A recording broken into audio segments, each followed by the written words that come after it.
дар ноҳияи фархур бахшида ба ҷашни байналмилалии наврӯз рӯзи 17 март чорабиниҳои гуногуни варзишӣ доир гардиданд. веломарафон яке аз ин чорабиниҳо бо иштироки нафарони зиёд мухлисони зиёдеро ҷамъ овард. велосипед нақлиёти оммавӣ ба ҳисоб рафта нафаре нест ки аз чунин воситаи нақлиёт истифода набурда бошад. осону қулай ва ҳам барои саломатии инсон фоидаовар. иштирокчиёни веломарафон кӯшиш мекарданд ки дар ин чорабинӣ маҳорат ва чусту чолокӣ нишон дода соҳиби ҷойи аввал гарданд.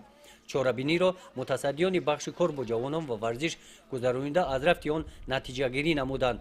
баъди анҷоми веломарафон чорабинии дави наврӯзӣ шурӯъ гардид. дар ин чорабинӣ роҳбарони ташкилоту муассисаҳо, наврасону ҷавонон ва дигар хоҳишмандон иштирок намуданд.